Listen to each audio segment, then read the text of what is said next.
മൈവാ silks, Kasaragod, Kanhangad, Mangalore.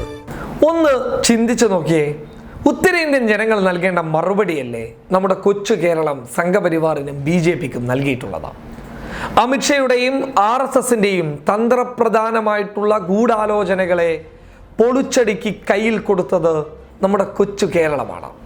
മറ്റുള്ള ഇടങ്ങളിലൊക്കെ ആ തന്ത്രങ്ങളും കുതന്ത്രങ്ങളും ഫലിച്ച് മുന്നോട്ട് പോയി രാഷ്ട്രീയ ചാണക്യൻ എന്ന രീതിയിൽ അറിയപ്പെടാൻ വേണ്ടിയിട്ട് അമിത്ഷാ തുടങ്ങുകയും ചെയ്തു.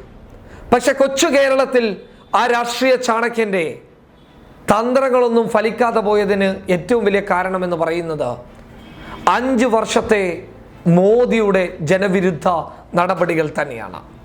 ഈ രാജ്യത്തിന് വേണ്ടിയിട്ട് BJPയോ സംഘപരിവാരോ ഈ 5 വർഷത്തിൽ ഒന്നും തന്നെ ചെയ്തിട്ടില്ല എന്ന് വേണം പറയാൻ. സർക്കാർ പൊതുജനങ്ങളുടെ ക്ഷേമത്തിന് വേണ്ടി, സമാധാനത്തിന് വേണ്ടി, ഐശ്വര്യത്തിന് വേണ്ടിയിട്ട് പ്രവർത്തിച്ചിട്ടില്ല എന്നുള്ളത് പച്ചയായ യാഥാർത്ഥ്യമാണ്. ആ യാഥാർത്ഥ്യത്തെ അതേപടി മനസ്സിലാക്കുകയും കൃത്യമായിട്ടുള്ള മറുപടി തിരഞ്ഞെടുപ്പിൽ നൽകിയവരാണ് കേരളത്തിലെ ജനങ്ങൾ. എങ്ങനെയാണ് അമിത്ഷയുടെയും RSSന്റെയും ഗൂഢാലോചനകൾ കേരളത്തിൽ നടന്നത്? നോക്കൂ, K. സുരേന്ദ്രന്റെയും കുമ്മനം രാജശേഖരന്റെയും സ്ഥാനാർത്ഥിത്വം. എവിടെ നിന്നാണ് കുമ്മനം രാജശേഖരൻ തിരുവനന്തപുരത്തേക്ക് എത്തുന്നത്? കുമ്മനം രാജശേഖരൻ തിരുവനന്തപുരത്ത് എത്തുന്നത് മിസോറാമിലെ ഗവർണർ സ്ഥാനം രാജിവെച്ചുകൊണ്ടാണ്. RSSന്റെ നിർണായക ഇടപെടൽ നടക്കുന്നു. തിരുവനന്തപുരം പിടിച്ചെടുക്കാനുള്ള നിർണായക നീക്കത്തിന്റെ ഭാഗമായി കുമ്മനം രാജശേഖരൻ മിസോറാം ഗവർണർ പദവി രാജിവെച്ചുകൊണ്ട് തന്നെ തിരുവനന്തപുരത്തെത്തുന്നു. തിരുവനന്തപുരത്ത് കുമ്മനം രാജശേഖരൻ എത്തുന്നത് BJPയുടെ സംസ്ഥാന നേതൃത്വത്തിന്റെ തീരുമാനം അടിസ്ഥാനപ്പെടുത്തിയല്ല, മറിച്ച് RSSന്റെ ദേശീയ നേതൃത്വത്തിനോട് കേരളത്തിലെ RSS ആവശ്യപ്പെട്ടതുപോലെ ആ ആവശ്യം അമിത്ഷാ അടക്കം അംഗീകരിച്ചതിന് ശേഷമാണ് കുമ്മനം രാജശേഖരൻ തിരുവനന്തപുരത്ത് സ്ഥാനാർത്ഥിയായി വരുന്നത്.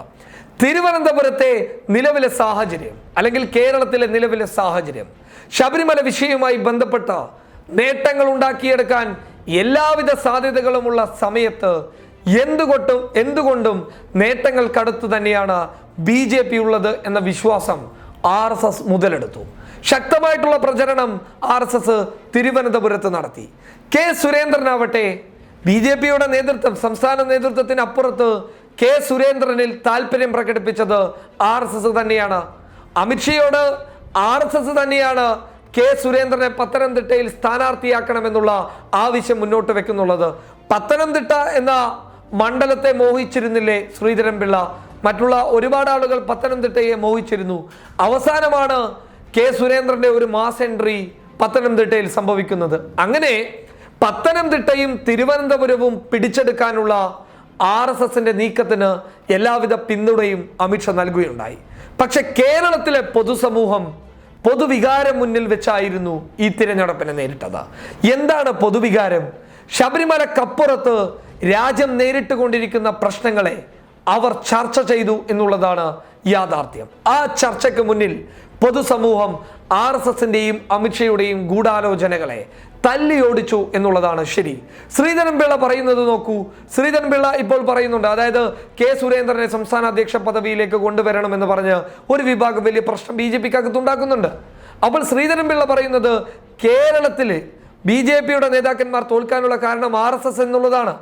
പക്ഷെ മറ്റൊരു കാര്യമുണ്ട്, RSS അല്ല BJP ആയിരുന്നു സ്ഥാനാർത്ഥികളെ നിർണയിച്ചതെങ്കിൽ, അതായത് തിരുവനന്തപുരത്തും പത്തനംതിട്ടയിലും മറ്റുള്ള ഇടങ്ങളിലൊക്കെ, പ്രതീക്ഷയുള്ള മറ്റുള്ള ഇടങ്ങളിലൊക്കെ ഇവർ നിർത്തിയത് എങ്കിൽ കൃത്യമായിട്ടുള്ള ഒരു മറുപടി പൊതുജനങ്ങളിൽ നിന്നും BJPക്ക് ലഭിച്ചേനെ. കാരണം RSSന്റെ ചില പദ്ധതികളിൽ ചില കാര്യങ്ങൾ വിജയിച്ചു എന്നുള്ളത് നമുക്ക് സമ്മതിക്കേണ്ടി വരും. കാരണം അതിൻ്റെ ഒരു വലിയ അടിസ്ഥാനമാണ് അവർക്ക് വന്നിട്ടുള്ള വോട്ടിംഗ് ശതമാനത്തിൻ്റെ വർധനവ്.